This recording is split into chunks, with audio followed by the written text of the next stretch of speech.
안녕하십니까. 리처드 영양성입니다. 오늘이 6월 8일 월요일, 지금 현재 시각 오후 12시 50분 접어들고 있습니다.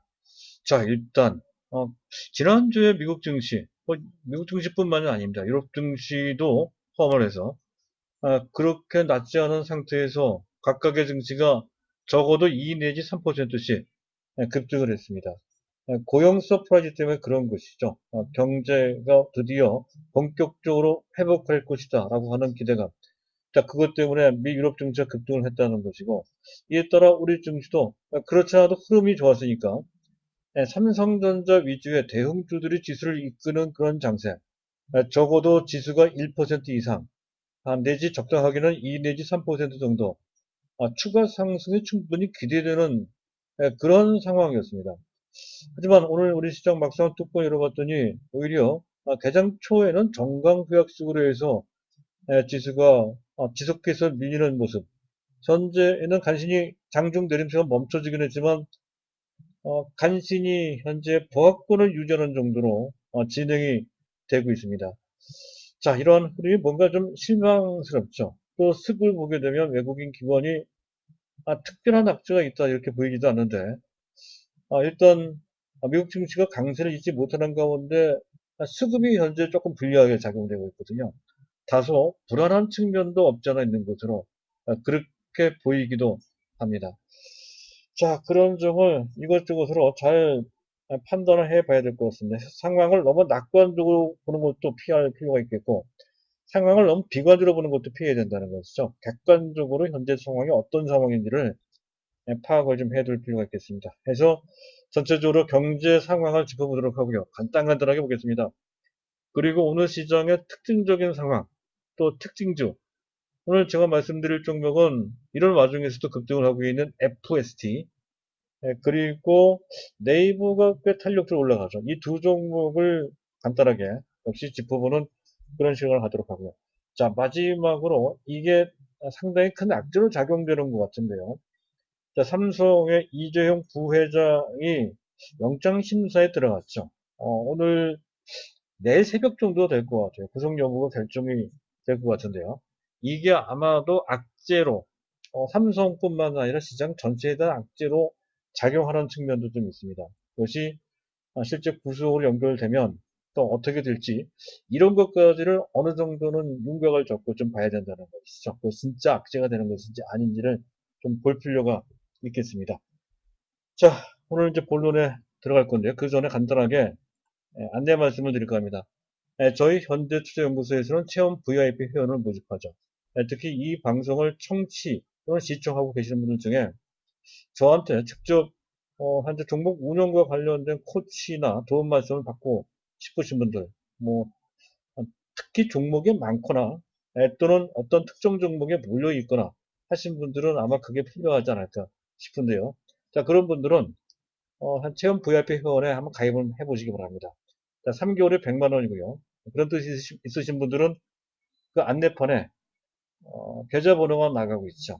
계좌번호로 입금을 해주셔야 됩니다. 입금해 주시고 그리고 010-2420-0553 번호로 성명 문자 보내주시면 되겠습니다. 자, 일단 안내 말씀은 그 정도고요. 시장 한번 보도록 하겠습니다. 일단 지난주에 미국 증시가 초급등을 했던 배경은 바로 이거죠. 현재 일자리 서프라이즈가 있었어요. 미국의 비농업 일자리.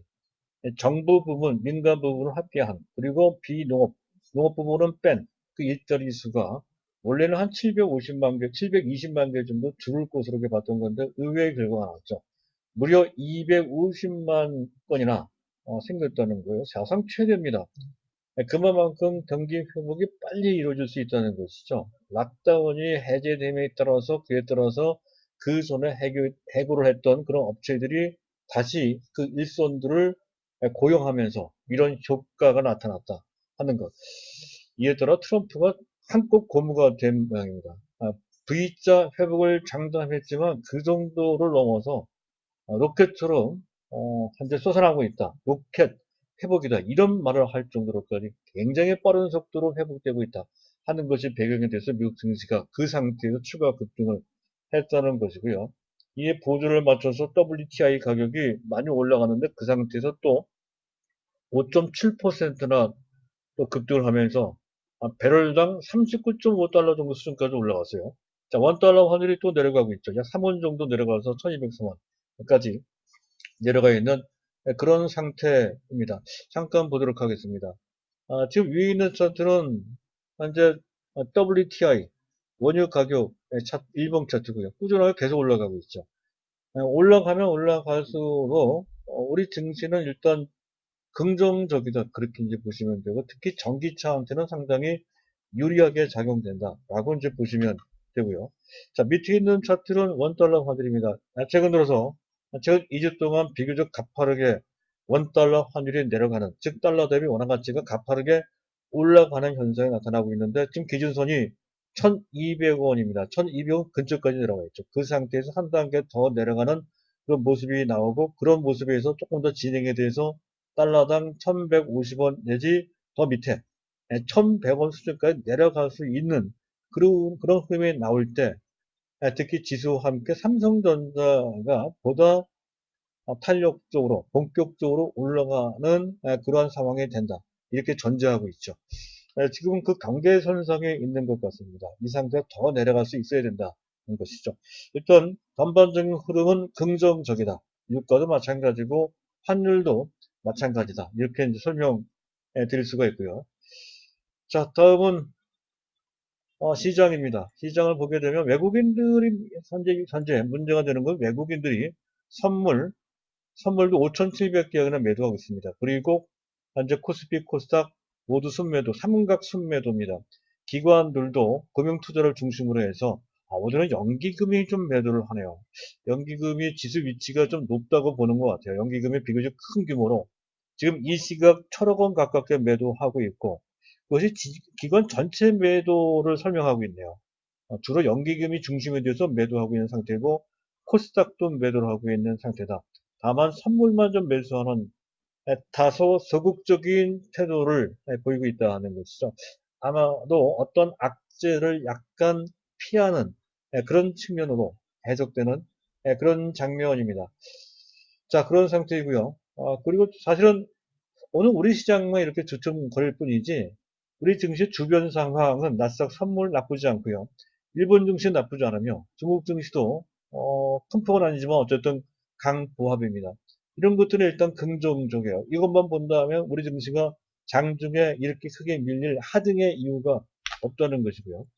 선물 시장 참가자들, 사실 선물 지수의 흐름으로 봤을 때 개장초 정강후약식으로 해서 쭉 밀리는 모습, 현재 화면에 우상단의 작은 그 차트가 선물 틱 차트입니다. 개장 초 쭉 밀려 내려갔던 모습이 오전 10시 반부터 더 이상 내려가지 않은 때 약간 정체되어 있는 상태이긴 하지만, 전체적으로 봤을 때 좀 맥이 빠진 듯한 그런 모습이 나오고 있죠. 그런 와중에서도 자, 베이시스는 플러스 0.0 그 근방에서 플러스가 나올 수도 있고 마이너스가 나올 때도 있고 그런 식으로 공방을 펼치고 있다는 건데, 지난주 분위기에 비해서는 베이시스가 좀 깎였습니다. 뭔가 조금은 부담이 있는 상태라는 것을 표시한다 라고 이제 할 수가 있겠습니다.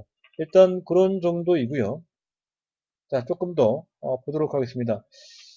자, 시장의 특징을 좀 봐야 된다 하는 건데요. 지수가 정강후약에 나왔다는 것이 아무래도 현재 그 전과 조금 다른 모습이다. 정강후약에 나왔죠. 지수에 대한 기술적 부담 때문에 그런 것인지, 또는 삼성 악재가 있죠. 이재용 부회장의 영장심사, 이게 아마도 악재가 되는 소지가 분명히 있습니다. 둘 중에 하나인 것이라 이거죠. 두 개 다 악재로 작용될 수도 있는 거죠. 그 외에 다른 악재는 현재 눈에 띄지 않습니다. 그리고 가만히 보통 코스피가 밀린다 하더라도 그 대신에 코스닥이 올라가곤 하는 것이 여태까지의 행태였다는 건데요. 지금은 그렇지 않아요. 코스피도 코스닥도 양시장 모두 같이 움직입니다. 커플링이라고 하죠. 자, 이런 경우는 시장의 판도가 애매할 때, 서로 눈치 보는 현상이 나올 때, 그때 나오는 그런 현상이고요. 시장 내부로 들어가서 보게 되면 이런 현상, 이런 종목들이 눈에 띄죠. 이제 우리가 했던 종목 중에서 보면 현재 지금 네이버 같은 종목들이 비교적 탄력적으로 올라갑니다. 오늘 같은 날, 그동안 지수가 가파르게 올라갈 때에는 약간 내려왔던 그 네이버가 오늘은 그 반대로 아주 탄력적으로 올라가는 그런 모습. 그런 모습은 카카오도 약간 닮아 있죠. 카카오도 약간 닮아 있고요. 그리고 그전에 우리가 했던 종목이기도 하죠. CGN도 닮아 있죠. 자, CGN에 해당되는 특별한 호재가 주어진 것도 아닌데도 불구하고 오늘 같은 날 지수가 약간 밀리는 모습이 나올 때 그것을 어느 정도 커버해주는 반대 방향, 인버스 형태의 반대 방향으로 반응을 하고 있습니다. 지수가 약간 부담될 때 나타나는 현상이다 이렇게 판단이 되고요. 어쨌든 네이버는 좀 이따 설명드릴 건데 어쨌든 네이버는 갖고 계시면 당연히 그대로 보유해야 된다는 거 다시 한번 말씀드릴게요. 그리고 중간중간마다 동화약품이나 꽤 많이 올라갔어요. 뭐 보령제약이나 이런 종목들 그리고 유가 관련돼서 동국 SNC 같은 풍력 관련주 이런 종목들이 이제 부각되는 것도 눈에 보이고요. 바이오 관련주 중에서는 외국 캔바이오가 최근에 급등을 합니다. 지금에 와서 이들 종목을 현재 어떤 공통점을 찾기도 어렵고 또 그 중에 하나뿐인 몇몇 특정 종목인 그런 종목만 선택돼서 올라가는 그러한 상황일 때는 섣불리 아무 바이오주는 할 수는 없는 것이죠. 다만 일부 종목은 그런 종목이 들어가는 정도만 우리가 이해를 한다는 차원에서 관찰을 한다는 측면에서 볼 필요가 있겠다 하는 건데 그 중에 하나가 바로 내국캠 바이오라는 것이고요. 그리고 뭐 예전 그런 정도네요. 어, 현재 DRGM 같은 종목들이 다시 또 조정받고 다시 반등에 나오는 그런 모습인데 보편적인 그런 현상들은 아닙니다. 그리고 바이오니아 같은 매스컴을 타는 그런 매스컴을 탔다라 하는 이유 때문에 올라가는 그런 대상도 좀 눈에 보이고 말이죠. 뭐 그런 정도이네요. 특별히 눈에 띄는 공통적 현상을 발견하기는 그렇게 쉽지가 않습니다. 이런 종목들이 산발적으로 올라가더라. 재료가 있든 어떤 끼가 있든 그런 정도의 대상만 선별적으로 올라가더라 하는 정도고요. 오히려 보편적으로 우리가 눈에 들어오는 종목들은 바로 대우조선해양 같은 최근에 LNG 선과 관련된 이른바 수주 대박을 친 그런 분야. 그리고 현대차가 나름대로 꾸역꾸역 올라가. 이게 더 의미가 있습니다. 이런 종목들이 올라가는 게. 시장 전체에 긍정적인 영향을 받고 있기 때문에 그런 것이. 두산 밥켓도 마찬가지고요. 두산 인프라코어도 마찬가지예요. 두산 인프라코어, 두산 밥켓. 기교 관련주들이 있으면 중국과도 관련돼 있고 미국과도 관련돼 있죠. 자, 그렇고요. 현재 두산 같은 경우도 어려움을 겪고서 조금씩 올라가는 그런 모양새가 나타나고 있습니다. 그리고 현대제철 이런 종목들도 강세를 보이고 전체적으로 경기 회복이 현재 지금 가파르게 진행되고 있다는 것을 자, 우리 시장에서도 현재 분야별로 종목별로 보여주고 있다. 이렇게 보시면 될 것 같고 궁극적으로 기술 조정을 받든 뭐 받지 않든 어찌됐든 시간이 가면 갈수록 즉 하반기가 되면 될수록 삼성전자한테 유리한 구도가 형성될 것이다 하는 것을 애둘러 현재 그 환경을 만들어 가고 있는 상태다. 이렇게 이해를 하시면 될 것 같습니다. 자, 일단 뭐 시장은 그런 정도 보겠습니다. 그리고 특징주를 보도록 하죠. 앞서서 말씀드렸던 것처럼 네이버가 시가총액이 글로벌 국내 시장 4위죠. 많이 올라갔습니다. 제가 최초로 말씀드렸던 가격대는 17만 원 이하였던 건데요. 계속 20만 원 될 때까지 계속 매수라고 이제 말씀을 드린 바 있습니다. 20만 원 넘어서부터는 안 갖고 계신 분이거나 물량 적으신 분들, 최근에 이르러서는 물량이 너무 많으신 분 약간 줄이고, 물량이 아예 없으신 분들은 매수한다. 네, 그런 관점 설명드리고 있는데요. 지금 안 갖고 계신 분들은 매수입니다. 여전히. 그리고 적당히 갖고 계신 분들은 당연히 그 물량은 갖고 있어야 된다 하는 건데요. 오늘 올라가는 이유는 그거죠. 일단 지수 환경이 일단 네이버 같은 약간 방어적인 성격을 갖고 있는 그런 종목들이 올라갈 수 있는 그런 분위기인데다가 지금 네이버 지금 온라인 통장이 개설됐다는 거죠. 본격적으로 네이버도 금융시장에 진출한다. 본격적인 핀테크에 나서게 된다 하는 그런 개념이 되겠습니다. 그렇지 않아도 온라인 시장이 급속히 커지고 있는 그런 상태라는 것이죠. 그 외에 이제 지금 콘텐츠 쪽도 지금 뭡니까 웹툰을 중심으로 해서 빠른 속도로 성장하고 있는 그런 판에 지금 거기에다가 지금 핀테크 쪽으로도 상당한 어떤 가능성을 보이기 시작했다는 측면에서 실적 흐름도 대단히 좋아요. 그래서 이 종목에 대해서는 계속 매수 보이는데 일단 단기적으로 봤을 때 목표 금년이죠. 단기라 하더라도 네이버는 금년까지를 단기로 저는 설명드리고 있죠. 금년까지만 본다 하더라도 당초 목표 가격인 26만 원 넘어 30만 원 정도 수준 올라갈 것이다. 이렇게 예상되기 때문에 그렇습니다. 지금도 그래서 안 갖고 계신 분들은 매수해서 본다면 한 6개월 정도 투자해서 한 10 내지 20% 이상의 수익을 낼 수 있는 상태다. 그렇게 이제 판단이 돼서 말씀을 드리고요. 자, 또 한 가지 종목은 바로 이 종목이죠. 엄청나게 올라가는, 지금 FSTM 이 종목입니다. 엄청나게 올라갑니다. 자, 이 종목은 EUV와 관련돼서, 극자외선 노광기와 관련돼서 말씀을 드렸죠. FST, 포토마스크 필름 원판이라고 말씀드렸어요. 필름 원판을 보호하는 막, 그래서 펠리클이라고 합니다. 국내 펠리클 시장을 완전히 장악한 세계적인 업체라는 것이죠. 삼성전자의 EUV 극자외선 노광기에 대한 투자, 그 10조 원에 달한다고 말씀드렸어요.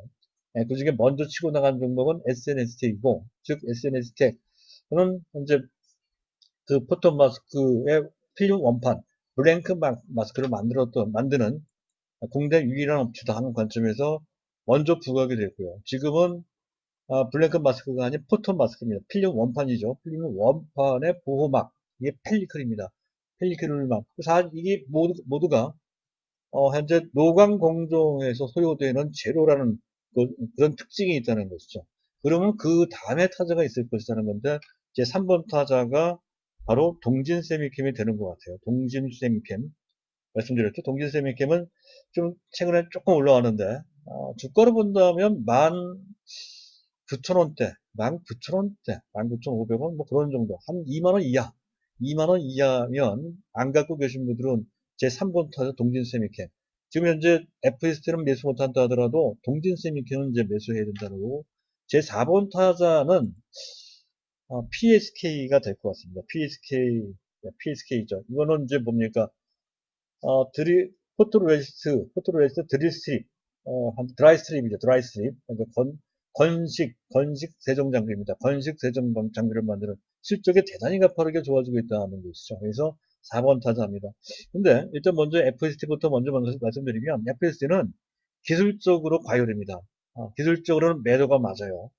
그리고 일부 종목, 물론 뭐 전부 다 파는 것은 아니죠. 일부 종목은 물량은 좀 남겨줄 필요가, 워낙 이 종목도 가능성이 크기 때문에 다 팔기에는 좀 아까운데, 그러면 약간 남겨주는 정도인데, 그 남겨주고 하면 약간 지저분해질 수가 있습니다. 그래서 아예 깨끗하게 매도하는 것이 더 나을 수도 있어요. 자기 성향에 따라 판단하는 문제이긴 하지만, 어쨌든 일단 기본적인, 단기적인 매매 관점은 일단 매도가 되고, 3번 타자나 4번 타자 쪽에 초점을 맞춰서 그 매수 타이밍을 노려보자 하는 관점으로 이해를 하시면 되겠습니다. 자, 이제 마지막으로 삼성전자에 대한 얘기가 되겠습니다. 삼성전자의 이재용 부회장의 영장 심사 구속 여부가 결정이 되죠. 오늘 밤 아니면 내일 새벽 정도에 그 결과가 나올 것 같습니다. 이게 악재냐 호재냐 하는 그런 관점에서 조명을 좀 해봐야 되는데 객관적이고 일반적인 관점에서의 그러한 영장 심사는 분명 그것은 특히 경영권 승계와 관련된 내용이기도 하기 때문에 그 자체는 분명 악재가 된다는 것이죠. 그랬을 때 만약에 구속이 됐을 때 어떻게 됐을까? 대가를 한번 생각해 본다면 끔찍하죠. 총수가 부재가 공백 상태가 되는 것이고요. 또 예를 들어서 각종 투자 수십조 또 10년간 133조에 이르는 대규모의 투자 이런 거 또 각종 M&A를 통해서 새로운 삼성을 만들고자 하는 그러한 그룹 차원에서의 총력을 기울이는 그러한 어떤 흐름, 그런 동력, 이런 것은 모두 상실되거나, 뭐 다 상실은 아니겠지만 상당한 차질이 생긴다는 거죠. 그런데 분명 그것은 악재가 된다 하는 것이고, 그렇잖아도 지금 현재 비상 경영 상태입니다. 현재 주변 상황이 상당히 어렵죠. 실제로 코로나 사태에 의해서 실질적인 경기 상황은 안 좋고, 또 미중 문제 아직 현재 켜켜이 남아있는 상태고요. 일본 수출 문제도 현재 아직은 수입 대체를 완벽히 하지 못하고 있는 여전히 일본 수출 규제 때문에 이제 어려움을 겪고 있는 상태입니다. 또 중국의 반도체 굵기로 해서 중국에 또 가파르게 따라오는 것도 이것도 부담이 된단 말이죠. 자, 그런 상황 속에서 특히 외국에 많이 알려진 그러한 외신들은 삼성의 이런 구속 여부와 관련된 이런 일련의 사태에 관하여 삼성의 경영권 승계와 관련된 경영권과 관련된 불확실성이 확대가 됐다. 이렇게 봅니다. 객관적인 시각이죠. 그래서 객관적으로 봤을 때, 일반적으로 봤을 때 현재 이러한 삼성 문제는 분명히 악재가 된다는 것이고 삼성에 대한 악재이므로 시장 전체에 대한 악재가 되고 아마 이것 때문에 시장 분위기, 글로벌 시장 분위기는 좋은데도 불구하고 외국인들이 약간 수비적으로 나오는 것이고 또 국내 기관들도 연기금을 중심으로 해서 역시 그에 동조하는 것이다라고 볼 수 있습니다. 하지만 증시적 관점에서 봤을 때 이것이 근본적인 악재냐 하면 반드시 그렇지 않다는 것이죠. 예를 들어서 삼성전자를 장기적 관점에서 한번 보도록 하겠습니다. 삼성전자 이재용 회장이 만약에 구속이 된다면 이게 첫 번째 구속이 아니죠. 2017년도 1월달 당시 뇌물 공여나 또는 횡령 또는 배임죄 그런 제목으로 구속당한 바 있었습니다. 물론 그 이듬해 2018년도 2월 달입니다. 2월 달에 결국 집행 이후로 풀려 나왔습니다만은 어쨌든 그 구속기간 당시 영어에 모면된 것이 약 1년 1개월 정도 되거든요. 2017년 1월 달부터 2018년도 2월 달 13개월 동안 구치소에 수감되어 있었던 그런 적이 있었습니다. 그때 삼성전자 주가를 한번 보도록 하죠. 그때가 언제냐? 2017년도 1월달. 현재 왼쪽 칸 이 부분입니다. 이 부분에 주가가 그 당시에 3만 7천 원대. 이때였었거든요. 2017년 1월달. 그리고 이재용 부회장이 풀려나올 때가 2018년도 2월달입니다. 그때 가격이 대략 한 5만 3천 원대 정도가 됩니다. 3만 7천 원대 구속에 대해서 오히려 구속되는 기간 약 10개월 동안 물론 당시 반도체 업황이 워낙에 좋아서 그런 측면도 있지만 어쨌든 그것이 치명적인 악재라고 한다 하면 그러면 아무리 업황이 좋아도 못 올라갔을 건데 오히려 많이 올라갔어요. 무려 32%나 올라왔다는 것이죠. 따라서 증시적 관점에서 봤을 때 총수의 공백이라는 것이 절대적인 악재는 아닐 것이다 하는 것을 그 전례를 통해서 충분히 알 수가 있다는 것이고요. 또 어떤 측면에서 봤을 때 구속되기 전 구속될 것이냐 되지 않을 것이냐라고 하는 불확실성 때문에 약간 뒤로 그것 자체가 악재가 된다 하더라도 설사 구속 안 되면 최상이지만 설사 구속된다 하더라도 반드시 악재는 아닙니다. 오히려 불확실성이 해소됐다는 측면에서 현재 그 시장이 다른 반응을 할 수가 있다는 것이고요. 그리고 실제 구속이 안 될 가능성도 다분히 있습니다. 2017년도 당시에는 여론이 그렇게 우호적이지 않았습니다. 그럼 지금 현재 2020년, 3년이 지난 2020년 지금은 여론이 이재용 회장 편입니다. 구속 그런 정도로 이미 신분이 공적으로 다 드러난 이 사람을 구속시킬 필요가 있느냐 이런 식의 여론이거든요. 그래서 불구속 기소 쪽으로 가지 않을까라고 하는 현재 그런 예상을 해볼 수가 있습니다. 물론 그렇게 된다면 그는 호재가 되겠죠. 자, 그리고 설사 구속이 된다 하더라도 앞서 얘기했던 것처럼 주가가 반드시 부정적인 영향만을 받는 것은 아니고 또 그 당시 약 1년 한 1개월 동안 이재용 부회장이 옥중 경영을 한 바가 있죠. 비교적 잘했다는 평가를 받고 있습니다. 과거에 전례도 있고요.